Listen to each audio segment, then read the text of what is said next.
நம்பிக்கை நம்பிக்கை நம்பிக்கை நம்பிக்கை இல்லாமல் நாளை இல்லை.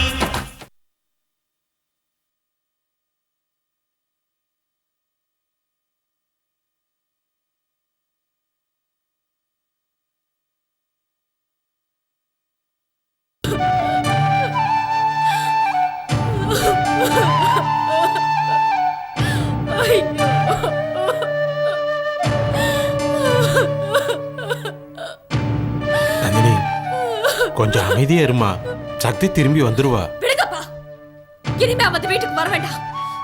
இனிமே இந்த வீட்டுல அவளை பத்தி யாருமே பேசக்கூடாது. சக்திங்கிற பேரை என் காதுல விடக்கூடாது, விடக்கூடாது, விடக்கூடாது.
வேண்டாமா, விடுமா.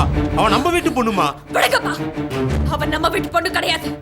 என்னைக்கு வந்து வீட்டை விட்டு போனாலும் அன்னைக்கே என் பொண்ணு செத்து போயிட்டா. விடுங்கப்பா. வேண்டாமா, விடுமா. இனிமே அவ மட்டும் இல்லை, அவ சம்பந்தப்பட்ட எந்த பொருளுமே இந்த வீட்டுல இருக்க கூடாது. வேண்டாமா, நான் சொல்றது கேளுமா. நந்தினி, வேண்டாமா, விடுமா. வேண்டாமா, நான் சொல்றது கேளுமா. வேண்டாமா, நந்தினி.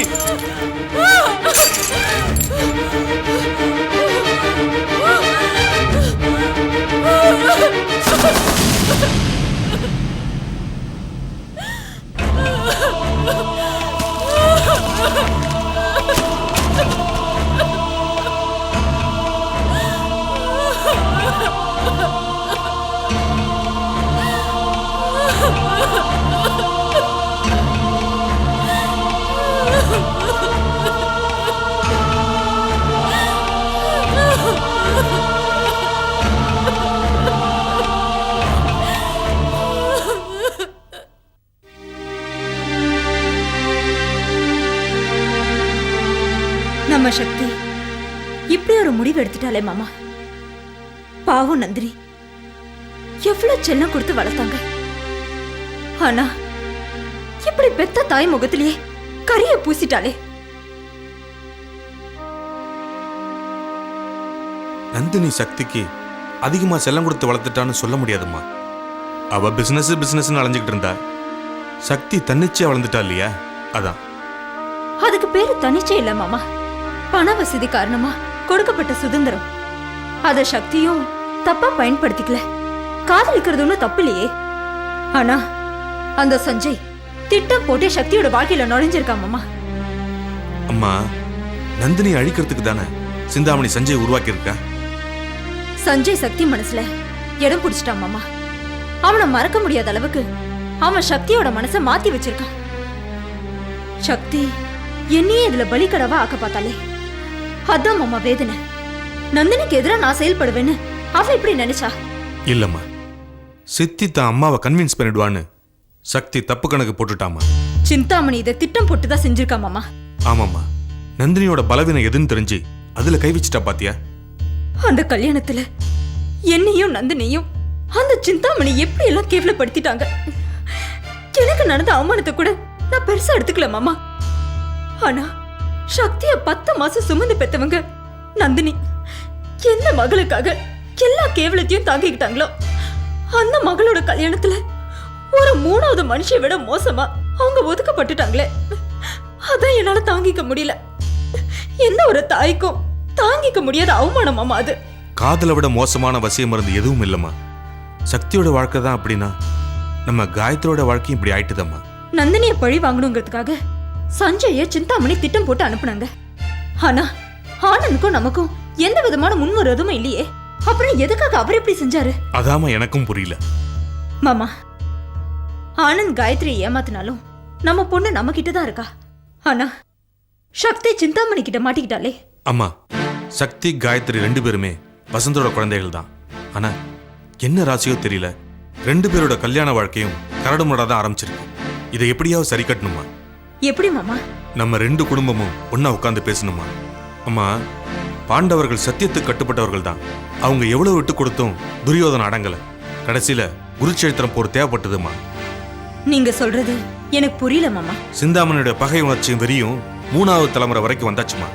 முதல் தலைமுறையில விசாலமும் 2வது தலைமுறை வசந்தும் பலியாயிட்டாங்க. இப்போ 3வது தலைமுறைக்கு பலி கேட்கறாமா? அது நடக்காது மாமா. நம்ம குழந்தைங்களை பலி கொடுக்க நான் ஒரு நாளும் சம்மதிக்க மாட்டேன். அம்மா, நந்தினி உணர்ச்சி வசப்பட்டு சஞ்சயை அடிச்சதுனால தான் சக்தியோட காதல் தீவிரமாச்சு. இந்த விஷயத்துல சிந்தாமணி ஒரு வெறியாட்டம் ஆடித்தான் நிப்பான்னு நினைக்கிறேன். அவளை மடக்கணும்னா நாம அவ வழியில போய் தாமா நம்ம மடக்கணும்.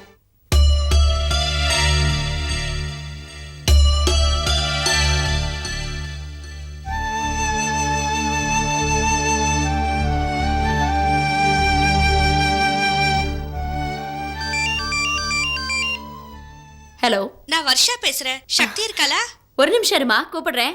சக்தி, சக்தி, உனக்கு போன்மா. குளிக்கிறா போல் இருக்கு, நான் அப்புறமா பேச சொல்றேன். Okay aunty.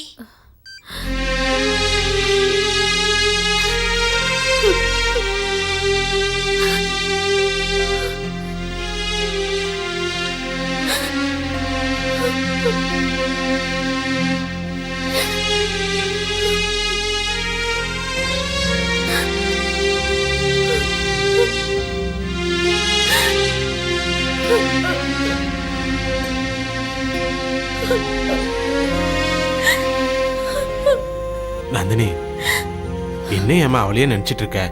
அவதான் நம்மளை விட்டு போயிட்டா இல்ல. எனக்கு அவளை விட்டா வேற யாரு பாருக்கா.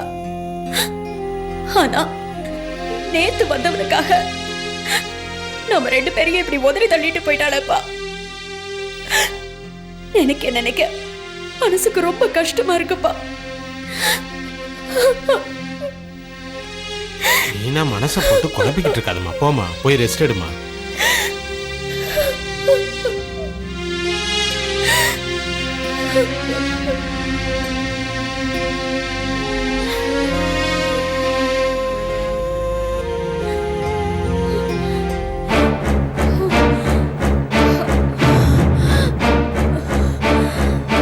அம்மா நந்தினி,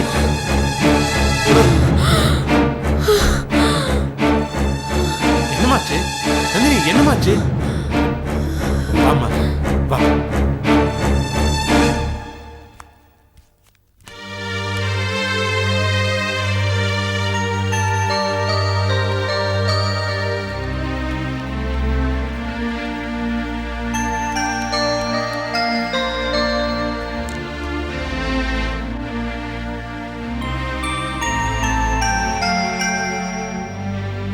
ரிமூவ் பண்ணுமா?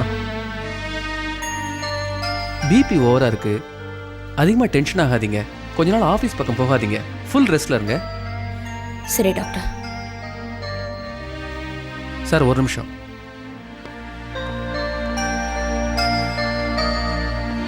நந்தினிக்கு இப்ப எப்படி இருக்கு? அவங்களுக்கு பிபி ரொம்ப ஓவரா இருக்கு. இஃப் யூ டோன்ட் மைண்ட், நான் கேட்கறதுனே தப்பா நினச்சிக்காதீங்க. அவங்களுக்கு ஆஃபீஸில் ஏதாவது ப்ராப்ளமா? பர்சனலாக ஏதாவது பிரச்சனையா? வீட்டில் தான் ஒரு சின்ன பிரச்சனை. எதுவாக இருந்தாலும் அவங்க மற்றவங்க மாதிரி இல்லை. அவங்க மனசு பாதிக்காத மாதிரி நடந்துங்க. ஏற்கனவே அவங்க ஒரு கிட்னியை டொனேட் பண்ணிட்டாங்க.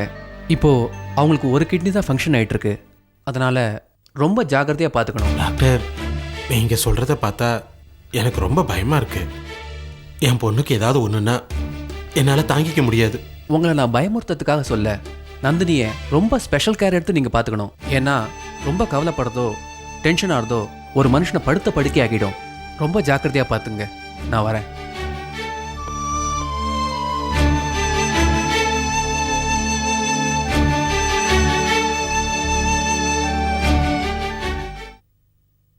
காயத்ரி, காயத்ரி, வாடி. என்ன இவ்ளோ தூரம், அதுவும் இந்த மழையில? ஏன் நான் வரக்கூடாதா? ச்சே, அப்படி கேக்கல. நீ ஸ்கூலை விட்டு வேற எங்கேயுமே போக மாட்டியே, இந்த மழையில வந்திருக்கேன்னு கேட்டேன். ஏதோ உன்னை பார்க்கணும்னு தோணுச்சு. சரி அதான் சரி, வந்தேன். உள்ள வா. காயத்ரி, நீ எப்ப ஸ்கூலுக்கு வர போற? நீ வராம எனக்கு ரொம்ப போர் அடிக்குது. நாளைக்கு வந்துருவேன், கவலைப்படாத. அப்பா, இப்பதான் ரொம்ப நிம்மதியா இருக்கு. இன்னும் 2 நாள் இன்ஸ்பெக்ஷன் இருக்கு, அதுக்குள்ள வரியே. எங்க உனக்கு நல்ல புருஷன் கிடைச்சிட்டதால நிம்மதியா வீட்ல இருந்துருவியோன்னு நினைச்சேன். எனக்கு வேலைக்கு வந்தா தாண்டி நிம்மதி. என்ன சொல்ற? உனக்கு என்ன பத்தியும் என் குடும்பத்தை பத்தியும் நல்லா தெரியும். உன்கிட்ட சொல்றதுக்கு என்ன? என் புருஷன் சரியில்லடி. உன் புருஷன் நல்லவரு, அது எதுன்னு நீதானே புகழ்ந்துட்டு இருந்த. ரொம்ப நம்பிக்கை வச்சிருந்தேன்டி, அதான் அப்படி சொன்னேன். ஆனா இப்ப சாயம் வெளுத்து போச்சு. ஏண்டி, அவருக்கு ஏதாவது பொண்ணுங்களோட தொடர்பு இருக்கா? இல்ல கேரக்டர் சரியில்லையா? அதெல்லாம் எனக்கு தெரியாது. ஆனா அவர்கிட்ட எதுவுமே உண்மை இல்ல. பெரிய உத்தியோகத்துல இருக்கிறதா சொன்னாரு, கார் வாங்கினதா சொன்னாரு, எல்லாம் போய் சொல்லிருக்காரு. அவர்கிட்ட தான் கார் இருந்ததே. எல்லாம் கடன்ல வாங்கியிருக்காரு. இன்ஸ்டால்மெண்ட் காரன் வந்து எல்லாத்தையும் தூக்கிட்டு போயிட்டான். அவருக்கு அந்த வேலையும் இல்ல. ஆரம்பத்திலேயே இதெல்லாம் விசாரிக்காமையா கல்யாணம் பண்ணுவாங்க? அவசர அவசரமா கல்யாணம் பண்ணி இப்ப நிதானமா உட்காந்து வருத்தப்பட்டுட்டு இருக்கோம். காயத்ரி, நீ உன் அம்மாவும் எத்தனையோ பேருக்கு நல்லது பண்ணிருக்கீங்க. உங்களுக்கு போய் இப்படி ஒரு கஷ்டம் வரலாமா? என்னடி பண்றது, எல்லாம் என் தலை விதி. இப்படி எல்லாம் நடந்து போச்சு. சரி காயத்ரி, நான் கிளம்புறேன். நான் உன்னை ஸ்கூல்ல மீட் பண்றேன். வரேன். சரி, போயிட்டு வா.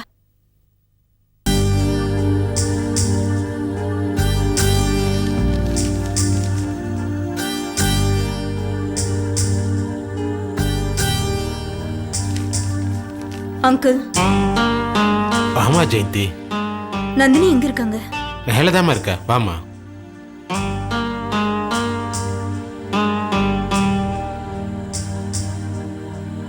காயத்ரி எப்படிமா இருக்கா? ஸ்கூலுக்கு போயிருக்கா. நந்தினிக்கு இப்ப எப்படி இருக்கு? பரவாயில்லம்மா. சக்தியை நினைச்சிட்டாதான் டென்ஷன் ஆயிடுறா. இருக்காதா பெண்ணு? நந்தினி வாழ்ந்ததே சக்திக்காக தானே. என்ன இருந்தாலும் சக்தி இப்படி பண்ணிருக்க கூடாது அங்கிள். பெத்த தாயை பத்தி கொஞ்சம் கூட கவலைப்படாம இப்படி யோசிக்காம சுயநலமா நடந்துக்கிட்டா. சிந்தாமணி சஞ்சய் தான் சக்தியோட மனசை மாத்திருக்காங்க. சரி வாமா.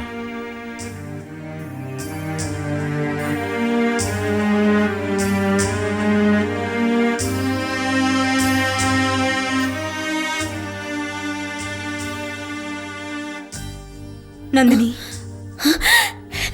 ஜெயந்தி, என் சக்தியை கூட்டு வந்தீங்களா? நீங்க கூட்டிட்டு வருவீங்க நான் ரொம்ப எதிர்பார்த்தேன். நந்தினி, சக்தி நல்லா இருக்கா.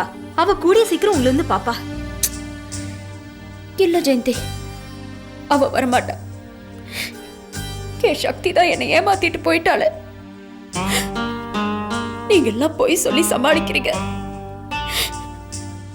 நீங்க எல்லாரும் கூட என்னை ஏமாத்துறீங்க, எனக்கு தெரியும்.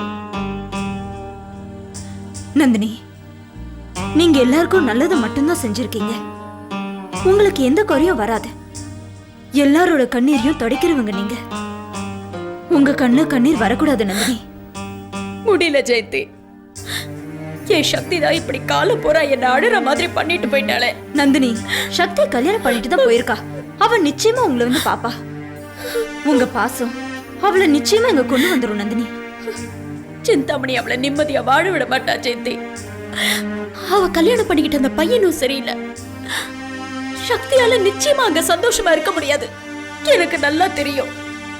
என்னை விட உங்களுக்கு வாழ்க்கையில அனுபவம் ஜாஸ்தி.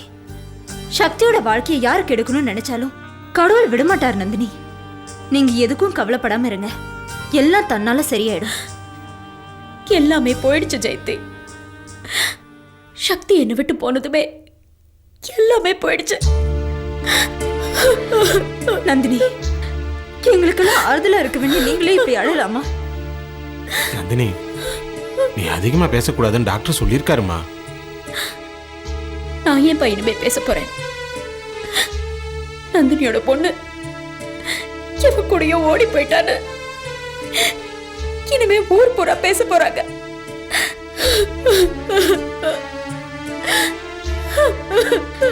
அப்படிலாம் ஒண்ணும் இல்ல நந்தினி. இப்பெல்லாம் நிறைய பேர் லவ் பண்ணி தான் கல்யாணம் பண்ணிக்கிறாங்க. நம்ம சக்தி ஒன்னும் பெரிய தப்பு செஞ்சிடல. அவ செஞ்ச ஒரே தப்பு அந்த சிந்தாமணி குடும்பத்துல காதலிச்சதுதான். அந்த சிந்தாமணி நம்ம 2 பேருக்கும் எவ்வளவு கொடுமை செஞ்சிருக்காங்கன்னு சக்திக்கு தெரிய வாய்ப்பு இல்லையே. நீங்க கடவுள் மேல பாரத்தை போட்டுட்டு அமைதியா இருங்க, எல்லாம் நல்லபடியா நடக்கும். நான் அடிக்கடி வந்து உங்களை பாத்துக்கிறேன். நான் கிளம்புறேன் நந்தினி.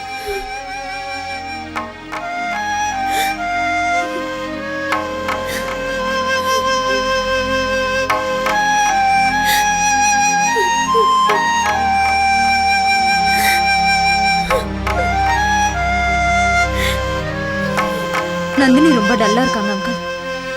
அவங்கள ஜாகிரதையா பாத்துக்கணும். அவங்கள வேணா நான் என் கூட வீட்டுக்கு கூட்டிட்டு போய் ஜாகிரதையா பாத்துக்குவா.